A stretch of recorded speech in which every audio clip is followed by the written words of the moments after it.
Hello, hello, hello. You're tuning into another episode of The Wunderkind Show. Today's topic, I'm sick and tired of these indirect shots at Giannis Antetokounmpo.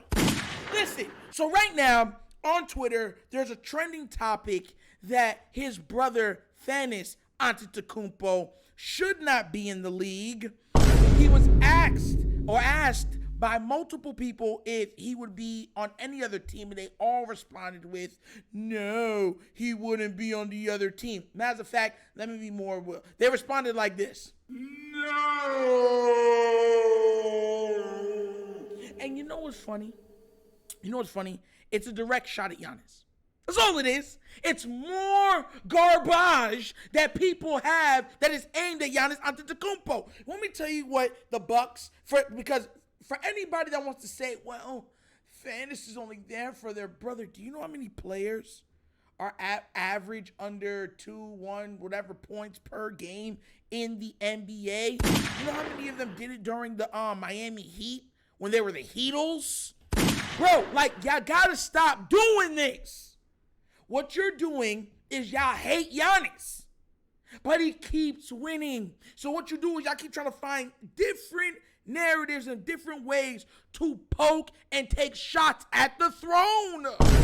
So, for all of the great NBA players that are out there right now, that's LeBron, that's Steph Curry, Donovan Mitchell, Kyrie Irving, Luka Doncic, all these players.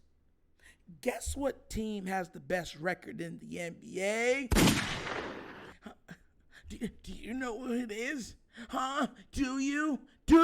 Is it the Lakers? No, it's not the Lakers. Is it the Suns? No, it's not the Suns. Is it the guy that everyone said was the MVP? I forgot his name on Denver. No, it's not them either. It's the Milwaukee Bucks. That guy named Thanasis Antetokounmpo and the bigger brother Giannis Antetokounmpo with 58 wins right now. All you guys are jealous. Look, you know what I'm gonna do? Y'all make me mad because a lot of times it's all indirect shots at Giannis. Oh, Giannis is practicing nepotism. I know about nepotism. I'm a Raven fan. I've been watching everybody that John Harbaugh's known since the second grade get jobs and positions that they shouldn't have. How many coaches' sons get coaching jobs?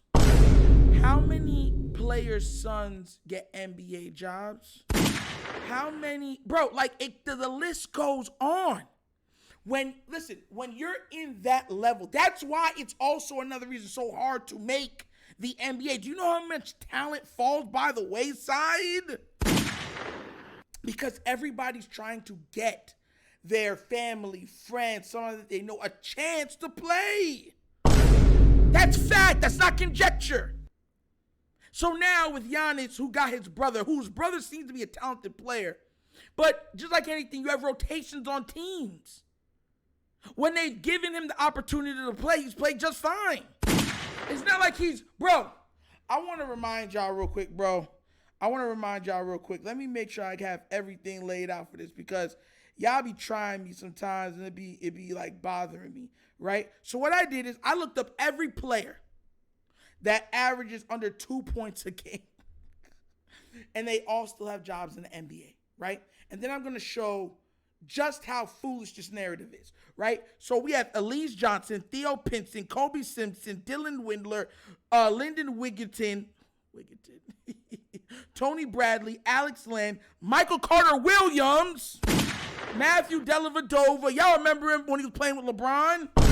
KZ Akapala, Ryan Ocarona, Vic Carisi, Noah Van Lee, Mafundu Kambele, Justin Jackson, PJ Dozier, Thanasis Antetokounmpo, Vernon Carey Jr., Devin Dotson, Udonis Haslem. Hey yo, listen, Udonis Haslem can't even run no more. He lost the ability to jump 5 years ago.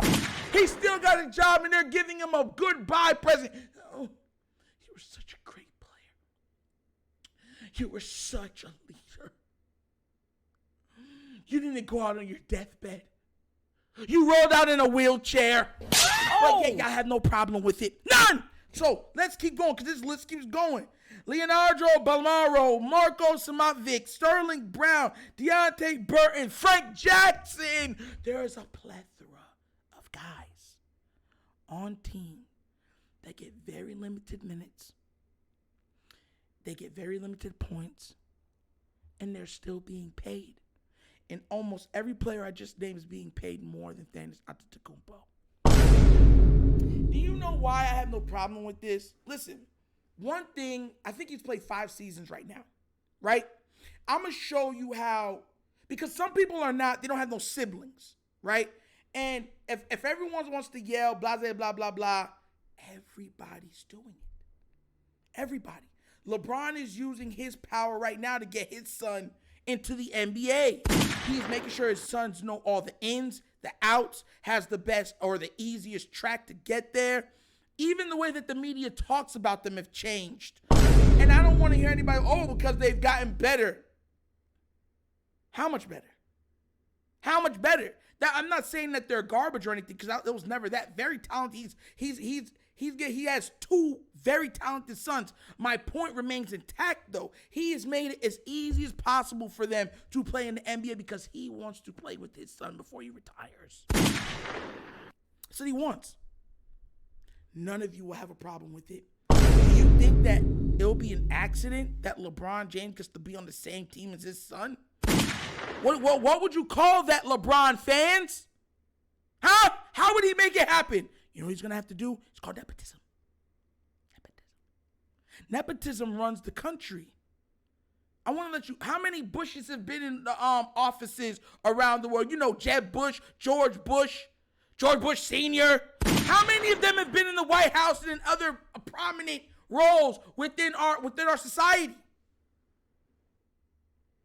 If it's a role that fits, that does well, it affords you certain things, then families are going to say, hey, come into this business. And they'll make it as easy as possible to get that person there also. There's nothing wrong with that. Accepting help. A lot of people don't understand this, right? If Giannis can get his brother, or if his brother can continue to play for 5 more seasons, I'm going to read something to y'all, because sometimes y'all don't understand. See, the NBA is not the NFL. It is not the NFL. When you get a pension from the NBA at 62 years old, I'm going to read it off to you, okay? So, players can start receiving payments for their pension after playing as early as 45 years old. But the payments are reduced, of course, since they're receiving the payments over a longer period of time. All right? Players are encouraged to hold off on receiving payments until they are 62 years old, if possible, to receive the highest possible payments. A 62-year-old in the NBA who has played 10 or more years in the NBA will earn over $215,000 annually from his pension. For comparison, a 10-year NFL veteran who retired prior to the 1993 redo of their pension approximately makes $30,000 to $40,000 a year pre-tax at 55 years old. There's levels to this. Levels. There's no more questioning what Giannis. If Giannis did not accomplish anything, if he wasn't the player that he was, then I can be like, well, he's worked his butt off to get to where he is. He fought to get to where he is. Transformed his entire body. Everything, nothing given. And you know what he did? He said, hey, I'm going to try to make it as easy for you to have a chance to play in the NBA. And I'm going to tell you something right now. There is a boatload of players right now that aren't in the NBA, right? Or almost could be NBA caliber. They're absolutely amazing players. The NBA is one of the most favorited nepotism-driven organizations in the entire world. Everybody knows this. For you guys to act like y'all don't know that now that it's pertaining to a Giannis is sickening to me. Do you know what I just read to you? When you're an older sibling, a lot of people don't understand this term, responsibility. I know. I'm saying the R word that a lot of y'all are allergic to. I'm the oldest of my siblings. If anything is to happen to my mother or my father, the responsibilities of the head of the family fall on my shoulders. The burden becomes mine. And do you know what? I have to happily accept that burden. It's called being adult. That's what it's called. Giannis has put himself in a position where he can better position his family. I just read it off to you. That means if his brother gets sick, let's say at 60 years old, at 60, we're all like, man, he'll be making well over six figures after 50. But if he wants to wait all the way to there, he's still making a good living. He could sit down, get his pension, and everything can be afforded. That means, and I forgot to also throw that in there. I'm so dumb. You have lifetime health care. That means if you achoo, they cover it. They cover it. If you break your hand slapping somebody in the face, they cover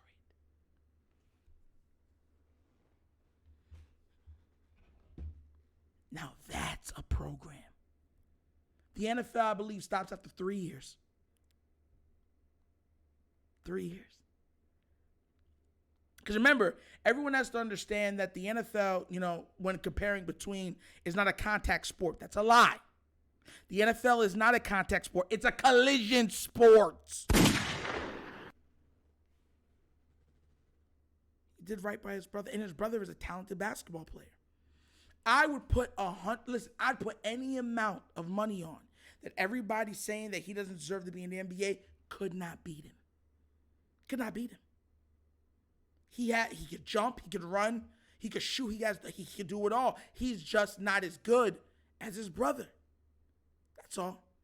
Thanasis is a talented basketball player. The problem is that you guys all equate that every talented basketball player is going to average 30 points a game for multiple times in their career.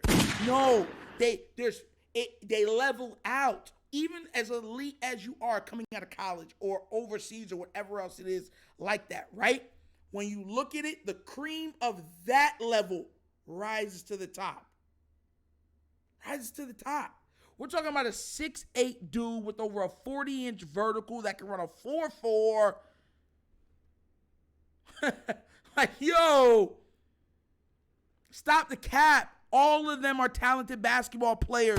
It's just the best of the best, like the Steph Currys, the James Hardens, the Joel Embiids, the Giannis's, the Jokers. All those guys are even higher than the elite of the elite. Because you have the elite, which is anybody that makes the NBA. Then you have the elite of the elite. The ones that can average 15 or 20, might make one, I was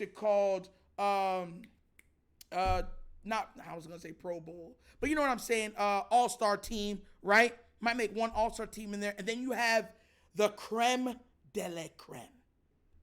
The ones for their careers that are averaging over 20 points a game. The ones that are breaking multiple NBA records. The ones that are competing for multiple NBA championships. The ones that have led the league in scoring multiple times. The ones that have changed the way the NBA does business. There's only a few of those.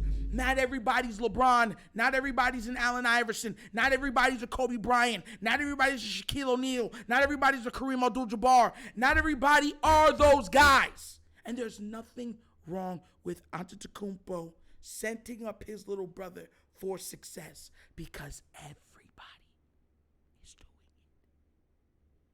Stop taking stones and throwing it at the throne. You understand? And watch Milwaukee keep winning. We know you're mad. It hurts inside. But the fact remains the facts. You can't do nothing about it. And you won't do nothing about it. So shut up, sit down, and take it. Take it! Because here comes Milwaukee. And that's another episode of The Wunderkind Show! Hey, y'all, listen. Like I said, it's the second day of doing 2 videos a day. Thank you all for watching. Believing in the process, believing in the content that I'm giving you guys. It is so appreciative, and we are going to build a media platform over here. So once again, thank you for watching. You could be anywhere else in the world, but you are here with me, and you know I appreciate that. Please do remember, like, subscribe, hit that notification bell, and leave a comment in the comment section. Yes, the NBA playoffs are coming out. We will be covering them, so stay tuned, and a lot of them will be live. We will be covering them live. So if you would like to donate to this channel, at the bottom of the screen is a Cash App, right, for donations to help the platform grow even further, right? It'll also be located in the description of this video. In the description of this video is also the Patreon for this platform, which is now up and running. Oh, and before I close and do anything else, happy Good Friday to everybody. I hope everybody's safe. Hope everybody is happy. And it's been a beautiful day thus far for me. So once again, this is the Wunderkind Show. This is your host, Nitro, signing off. And as always, you guys knows my slogan. Peace. And I am out of here. Yerp.